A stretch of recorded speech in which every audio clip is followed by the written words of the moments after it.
पिछले 20 वर्षों से गुना के बच्चों ने प्रतियोगी परीक्षाओं में बहुत सफलता अर्जित की है। गुना अब प्रतियोगी परीक्षाओं में हब के रूप में विकसित हो रहा है। आइए देखिए एक रिपोर्ट। सभी को नमस्कार।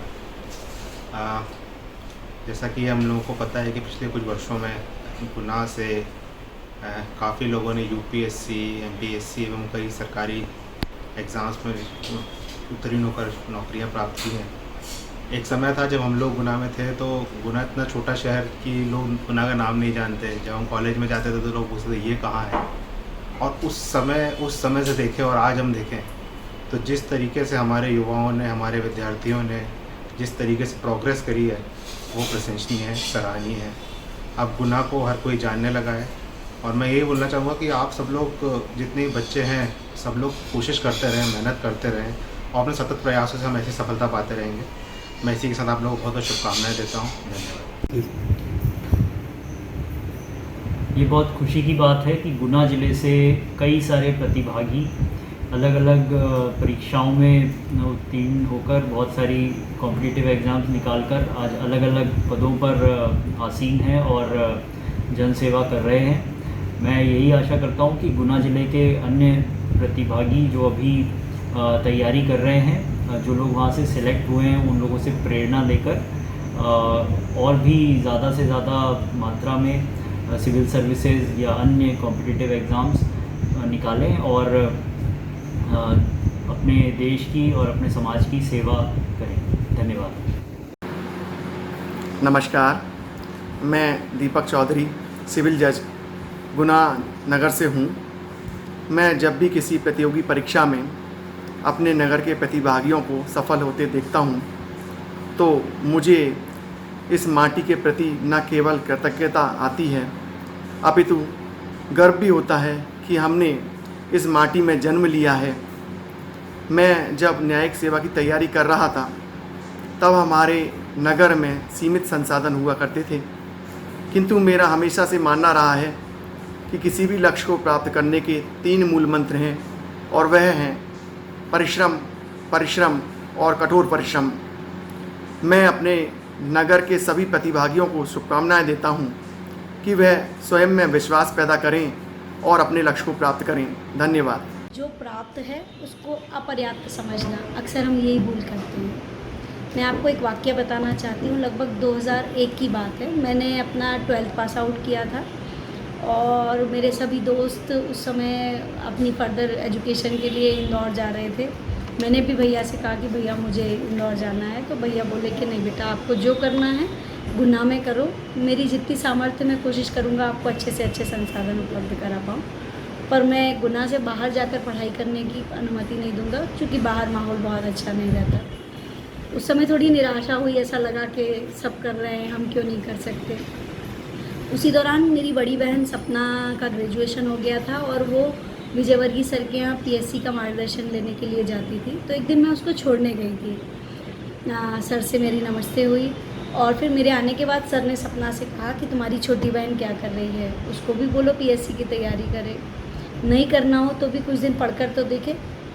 तो सपना ने मुझे कहा, हालांकि पीएससी करने का मेरा बिल्कुल मन नहीं था, पर सपना ने कहा और सर के सम्मान में मुझे लगा कि मुझे जाना चाहिए और मैं 4-5 दिन सर के यहाँ मैंने जाना शुरू किया। मुझे याद है कि जिस हिस्ट्री को मैं स्कूल में सो कर पढ़ती थी, वो जब विजयवर्गीय सर के मुंह से जब वो हिस्ट्री के बारे में बताते थे तो ऐसा लगता था कि कितनी रोचक है हिस्ट्री। मतलब कहानियाँ किस्से कहानी जैसी लगती थी और वो ऐसा मन करता था कि आगे का कैसे पता चलेगा।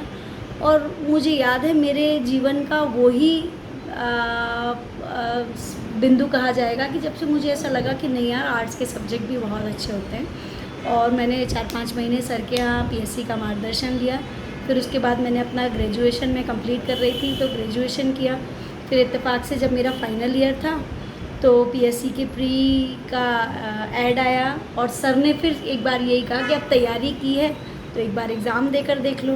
हालांकि मुझे ऐसा लगता था कि मेरा पीएससी में कतई सिलेक्शन नहीं होगा, पर सर का चूँकि इतना विश्वास था, सपना का साथ था और हम बहुत सारे जो वहाँ पर सीनियर स्टूडेंट्स थे उनको ऐसा लगता था कि हम कर सकते हैं, तो सबके विश्वास पर मैंने प्री दी और प्री का रिज़ल्ट आया, फिर एक फ़्लो में पता नहीं कैसे सब चलता गया। मुझे एंड तक ये लगता था कि जब रिज़ल्ट आएगा तो सबको पता चलेगा कि मैं कुछ नहीं कर सकती, और फाइनली रिज़ल्ट आया। सपना ने टॉप रैंकिंग के साथ जो है डिप्टी कलेक्टर की पोस्ट मिली थी सपना को, और मेरा वाणिज्यकर अधिकारी के पद पर सिलेक्शन हुआ, और मैं अपनी जॉब के साथ बहुत खुश हूँ। और मुझे अब इस बात का आश्चर्य होता है कि जब हम 11वीं 12वीं कर रहे होते हैं तब डॉक्टर, इंजीनियर, सीए ये सब बनने के तो हम ख्वाब देखते हैं, पर कभी हम ये नहीं सोचते कि मुझे पीएससी करना है, मुझे यूपीएससी करना है। पर वास्तव में गुना में पीएससी के लिए बहुत अच्छा माहौल है। सर का, विजयवर्गीय सर का, और भी बहुत सारे शिक्षक हैं, आप जिससे भी पढ़ना उचित समझें। ऑनलाइन बहुत सारी सुविधाएं आपको उपलब्ध हैं।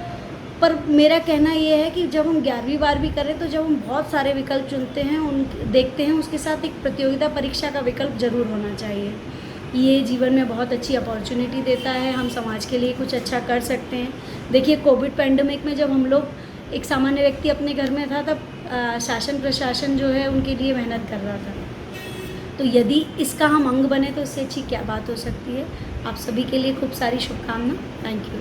दो पत्थर थी, गुरु ने तराश कर हीरा बना दिया। इसी बात से मैं अपनी बात शुरू करूँगी। जब मैं 12th कर रही थी, 12th के बाद तरुण भैया ने कहा, मैंने कहा कि भैया मुझे सीए करना है।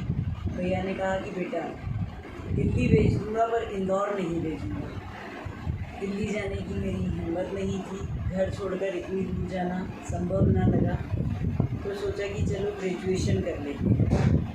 गुना में रह के ग्रेजुएशन कर रही थी। प्रोफेसर विष्णु श्रीवास्तव सर के मार्गदर्शन में मेरा ग्रेजुएशन चल रहा था। एक दिन बातों बातों में उन्होंने कहा कि सपना तुम्हें प्रोफेसर राजेंद्र विजयवर्गीय जी से मिलना चाहिए।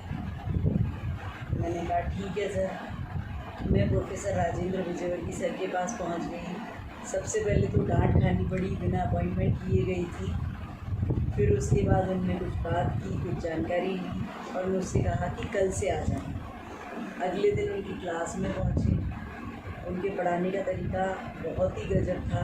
तैयारी चलती रही, आगे बढ़ते रहे। साथ ही आलोक श्रीवास्तव भैया, जो कि अभी अशोकनगर में तहसीलदार हैं, उन्होंने लोक प्रशासन के लिए मार्गदर्शन दिया, और ऐसे करके आगे बढ़ते रहे। भगवान की कृपा से आज एक सुनहरा भविष्य इन्हीं सब शिक्षकों के कारण जी रहे हैं। और गुना में रहकर ये तैयारी हुई, ये सबसे बड़ी बात है। उस समय दिल्ली चले जाते हैं, बहुत अर्ली टाइम था, 15-16 साल की, 17 साल की उम्र में, तो पता नहीं क्या करते क्या नहीं करते, आज उस विषय पे कुछ कहा नहीं जा सकता।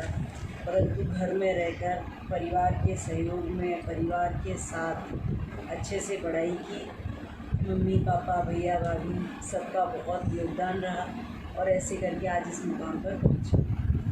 गुना में रहकर इतना अच्छा सहयोग मिलना, मतलब कभी भी कोई व्यक्ति मिलता है, कोई तैयारी वाला मिलता है और वो कहता है कि गुना में रहकर पढ़े, तो वो कहते हैं कि वाकई में गुना में पढ़ाई के लिए बहुत अच्छा माहौल है। तो गुना में रहकर पढ़ाई करने के लिए बहुत अच्छा माहौल है। अगर आप घर से बाहर नहीं जा पा रहे हैं तो गुना में रहकर भी आप बहुत कुछ कर सकते हैं।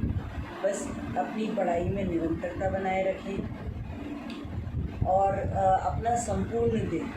अपने साथ कोई भी धोखेबाजी ना करें पढ़ते समय, दिखाने के लिए ना हो कि हम तैयारी कर रहे हैं। मन से अगर आप तैयारी करेंगे, जब तैयारी करते थे उस समय कॉमर्स सब्जेक्ट कोई नहीं लेता था, और जब हम अपने गुरु से कहते थे कि सर कॉमर्स में लोग बहुत डराते हैं कि सिलेक्शन नहीं होता, तो वो कहते थे कि सपना तुम्हें कितनी पोस्ट चाहिए। मैंने कहा सर एक, तो बोले एक पोस्ट तो कॉमर्स से भी सिलेक्शन होंगे ही, ऐसा थोड़ा ही ना होता है। बोले अपने आप पर विश्वास रखो, और आज उसी विश्वास के दम पर इस जगह पर पहुँचे हैं। तो आप सभी के सुनहरे भविष्य का रास्ता खुला हुआ है। बस विश्वास बनाए रखें अपने शिक्षक पर, अपने परिवार पर। अपनी तैयारी बहुत ईमानदारी से करें तो आप भी इसी दौड़ में, इसी मुकाम में कहीं ना कहीं मिलेंगे। धन्यवाद।